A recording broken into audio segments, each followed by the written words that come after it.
90 minutes business, l'invité.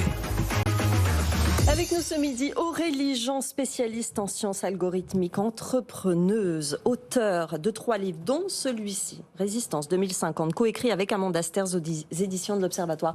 Bonjour Aurélie Jean. Bonjour Sandra. Merci d'être avec nous sur ce plateau. On lit votre livre. Et ce qui est effrayant, c'est qu'on comprend vite qu'il manque pas grand-chose pour arriver à la société que vous décrivez, société où une grande partie de la population mondiale a choisi de se faire pucer pour être en quelque sorte augmentée. On a vraiment l'impression qu'on est à ça d'y arriver. Oui, c'est assez vrai, puisqu'en fait, quand on a commencé à écrire ce livre avec Amanda il y a 1 an et demi, 2 ans, on était vraiment dans une extrapolation de ce qui existe déjà, puisqu'en fait, on en parle dans le livre. Une bonne science-fiction, c'est ce qui part de l'existant qui est réel. Et donc, on est parti sur les travaux actuels sur la puce cérébrale, au départ à des fins thérapeutiques, entre autres pour Parkinson, ça existe déjà, et à des fins d'augmentation des capacités cognitives, qui est tout le sujet du livre. Oui, effectivement. Est-ce que c'est la réglementation, les lois que l'Europe essaye d'instaurer progressivement, qui nous protègent de cette situation dystopique que vous décrivez ? Alors, oui et non. Oui, par exemple, le texte européen des protections des données à caractère personnel, qui a un équivalent américain avec le CCPA, le texte californien, oui, puisqu'en fait, il va réguler la collecte, le stockage et l'analyse, le traitement des données à caractère personnel. Et on sait que dans ces puces cérébrales, en fait, en tout cas dans notre récit, l'État et les sociétés peuvent collecter des informations en temps réel de la même manière qu'on les collecte sur votre téléphone portable au travers de vos usages sur des applications et tout autre logiciel. Donc oui, et aussi avec l'AI Act, en fait, qui va réguler, encadrer en tout cas les bonnes pratiques de conception des algorithmes qui sont en fait des sous-jacents en technologie d'intelligence artificielle et donc des algorithmes qui travaillent avec ces puces. Maintenant, encore des choses sont à faire et voilà, il y a encore pas mal de choses à faire. Ouais, on va y revenir. Quelques citations. Grâce à votre puce honorée d'un prix Nobel, nous sommes aujourd'hui l'un des 3 leaders mondiaux en nouvelles technologies et en médecine. C'est l'avenir ou c'est de la fiction ? Alors, c'est de l'avenir, puisqu'en fait, comme on l'écrit aussi dans le livre, la puce cérébrale existe déjà pour le traitement de certains symptômes de certaines maladies de Parkinson. Des recherches sont en cours sur la maladie d'Alzheimer, donc ça va arriver. Maintenant, concernant l'augmentation des capacités cognitives, c'est encore un sujet. Il y a des laboratoires de recherche académique qui travaillent dessus. Il y a des laboratoires privés, entre autres avec Neuralink et Elon Musk qui travaillent sur ces sujets. Donc, je ne peux pas prédire l'avenir, mais en tout cas, des choses arriveront. Mais la France aurait ses chances, parce que ça se passe en France. Là, typiquement, c'est une remise de prix qui a lieu notamment en France. Est-ce que la France a ses chances de devenir leader mondial dans ces domaines-là ?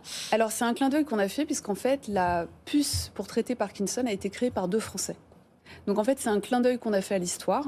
Donc c'est difficile de dire si on a nos chances ou pas. Moi, je pense toujours à l'échelle européenne et pas que à l'échelle française. Oui. Et d'ailleurs, dans le livre, on parle à l'échelle française et à l'échelle mondiale, sans parler véritablement de l'Europe strictement comme entité européenne, puisqu'en fait, on voit que le déploiement de cette technologie cérébrale, de cette puce cérébrale, a complètement cassé les relations géopolitiques entre les pays, et du coup a divisé les pays, et donc a divisé les pays au sein de l'Europe. Donc on parle vraiment de la France, mais dans le contexte plus réel, si on sort du livre, il faut davantage penser à l'échelle européenne pour plein de raisons, que ce soit pour des raisons de financement, des raisons de recherche de talent, des raisons de jeu donné dans la taille et la diversité de la nature qu'on recherche pour créer des modèles, etc. etc. Donc c'est un sujet assez complexe. Jean-Marc, vous avez lu le livre également ? Oui, j'ai lu le livre. Alors c'est un livre qui est passionnant et c'est pas pour moi un roman de science-fiction, c'est plutôt ce qu'on appelle une sottise, c'est-à-dire un livre un peu fantaisiste avec des personnages étranges. Il y a un pape Innocent XIV. Alors c'est de la science-fiction et d'anticipation quand même. Oui, d'anticipation, voilà. mais il y a tout un tas de fantaisies. Il y a le fait que la maison de Brigitte Bardot est devenue le centre du monde musulman européen. Il y a des choses comme ça. Et le pape en plus est un tartuffe, c'est-à-dire il ment et tout ça. Mais et dans tout ça, il y a quand même, vous avez appelé ça Résistance 2050, il y a une zone équipée, une zone libre. Ça dure 60 jours, les 60 jours de la campagne de France de 1950. Est-ce qu'il y a implicitement dans votre démarche une référence à ce qui s'est passé à cette époque-là et à une sorte de prise de pouvoir par un système totalitaire auquel une partie de la France a réagi qui était dans la zone libre? Ou est-ce que c'est un peu une clause de style, c'est une façon de vous amuser, de reprendre ça? C'est une très bonne question. Lorsqu'on a écrit le livre, au départ, on l'avait appelé Résistance. Et on n'a pas du tout pensé à la résistance que vous évoquez historique. Et c'est en parlant avec notre éditeur qu'on s'est rendu compte que le mot résistance allait faire référence, les gens allaient penser forcément à la résistance historique et non pas à celle qu'on décrit dans le livre. Donc c'est pour ça qu'on a rajouté 2050, pour bien préciser qu'on parle de cette résistance d'aujourd'hui. Donc on n'a pas pensé à la résistance historique. Les résistances ont toujours existé dans l'histoire de l'humanité, mais je comprends votre point. Maintenant, concernant le côté folklorique du récit, il suffit de regarder l'histoire, regarder ce qui se passe aujourd'hui. Il y a toujours eu cet aspect en apparence folklorique, mais en réalité vrai. C'est-à-dire que la vie est une cumulation de personnages avec leur excentricité, avec leur authenticité, avec leur unicité. Et on a voulu traduire ça aussi dans le livre. Et on a fait plein de petits clins d'œil aussi dans le livre. Et les gens qui connaissent Amanda et qui me connaissent retrouvent ces clins d'œil et savent de qui vient ces clins d'œil. Ah oui, alors pour le lecteur, c'est un jeu de piste. Voilà. Pourtant, on ne vous connaît pas, mais bon, le président de la République est réunionnais, mais c'est pas un personnage très sympathique, ce président de la République. Et non, mais encore une fois, le pape est absolument exceptionnel. Ça, c'est vrai. Et il est jeune. Il est jeune, il a 20 ans, il est et ça, c'est vrai que c'est amusant. Alors que la présidente des États-Unis est assez inexistante. J'ai une question, parce qu'évidemment, il y a ce livre qui entre en résonance avec beaucoup de choses, beaucoup d'actualités aujourd'hui. Et quelques jours, la compagnie Neuralink, fondée par Elon Musk, a obtenu l'autorisation de la FDA pour commencer ses premiers essais sur l'homme.